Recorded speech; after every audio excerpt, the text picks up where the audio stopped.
Bom dia, pupilos! Essa é a primeira aula de uma série de aulas sobre a esquizofrenia.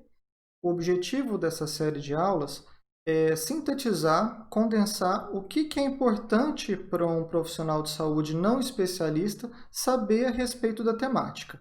Existe uma quantidade muito grande de informações sobre a esquizofrenia e pode ser difícil para quem está entrando na temática diferenciar qual informação que eu preciso saber nesse momento e qual informação que vai ser quando eu estiver me especializando na área de psiquiatria ou de saúde mental. Além de fazer esse compilado de informações essenciais, eu espero também que as aulas ajudem a instigar a curiosidade de vocês, deixar vocês motivados a conhecer mais sobre o assunto. E quem quiser se aprofundar mais no assunto, eu também vou colocar algumas sugestões de literatura para você se aprofundar em cada temática. A esquizofrenia, segundo o DSM, é uma doença composta por 5 sintomas principais, que são os delírios, as alucinações, o pensamento desorganizado e o comportamento grosseiramente desorganizado. Esses 4 sintomas, eles são chamados de sintomas positivos, no sentido de que são alterações que normalmente não acontecem na maior parte da população. O quinto e último sintoma, na verdade, é um conjunto de sintomas, que são chamados de sintomas negativos, porque são algumas coisas que acontecem na pessoa com esquizofrenia, de que ela tem uma perda de determinadas capacidades, determinadas funções, que normalmente as pessoas têm preservada. Além desses 5 sintomas, existem outros sintomas que podem acontecer na esquizofrenia, mas que não são usados como critério diagnóstico.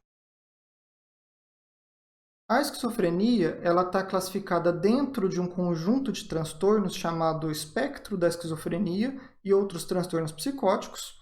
Dentro desse espectro existe a própria esquizofrenia, o transtorno psicótico breve, que, como o próprio nome fala, ele tem duração de 1 dia a 1 mês. O transtorno esquizofreniforme, que é semelhante à esquizofrenia, só que a duração desse transtorno é entre 1 mês e 6 meses. E a esquizofrenia sempre tem uma evolução, uma duração maior do que 6 meses. O transtorno esquizoafetivo, ele de certa forma é uma união da esquizofrenia com o transtorno afetivo bipolar. O paciente tem sintomas de ambos os transtornos nessa doença. O transtorno delirante, em que a pessoa tem somente delírios e alguns sintomas relacionados a esses delírios.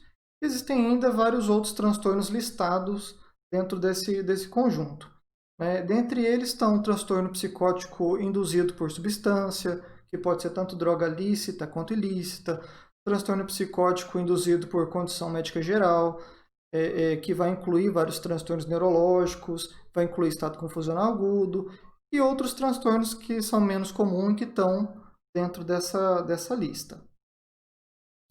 A importância epidemiológica da esquizofrenia é uma doença que acomete de 0,3% a 0,7% da população, então não é muito comum, também não é raro demais. Ela está relacionada a um aumento de mortalidade. Esse aumento de mortalidade da esquizofrenia acontece tanto por um risco maior de suicídio, quanto por aumento de comorbidades clínicas, como hipertensão, diabetes, obesidade, tabagismo.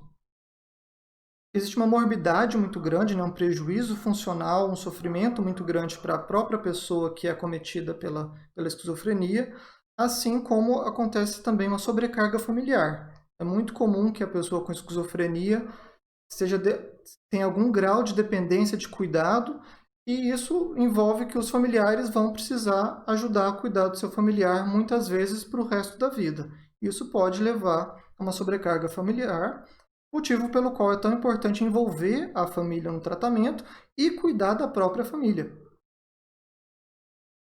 Os tópicos que eu vou tratar ao longo dessa série de aulas, essa é a introdução. Em seguida, eu vou falar sobre os sinais e sintomas da esquizofrenia de forma mais detalhada, os fatores de risco, tanto ambientais quanto genéticos, o curso clínico da doença. A esquizofrenia é sempre crônica, porém o curso clínico pode variar de um paciente para o outro, de variações mais leves a mais graves da doença. E como que é o prognóstico desse transtorno. A fisiopatologia da esquizofrenia, né, de que forma que esses fatores de risco genéticos e ambientais interagem para resultar a doença. Como que faz o diagnóstico e como que é feito o diagnóstico diferencial da esquizofrenia. A avaliação específica para a esquizofrenia, o que é importante se avaliar quando você tem suspeita desse transtorno. Aspectos gerais do tratamento, né? O tratamento da esquizofrenia ele é recomendado que seja um tratamento multiprofissional, envolvendo o psiquiatra, psicólogo, enfermeiro, nutricionista, assistente social, terapeuta ocupacional, dentre outros profissionais. E, por fim, é possível que eu faça vídeos sobre outros aspectos da esquizofrenia, como estigma e preconceito, por exemplo. Para um profissional de saúde não especialista, o mais importante de tudo isso são os sinais e sintomas da esquizofrenia, o diagnóstico diferencial e aspectos gerais do tratamento. Um médico clínico geral aqui no Brasil não faz tratamento de esquizofrenia, ele sempre vai encaminhar para o psiquiatra. Mas compreender os aspectos gerais do tratamento é muito importante, especialmente em situações de urgência psiquiátrica. Espero que vocês tenham gostado dessa primeira aula. Um grande abraço e até a próxima.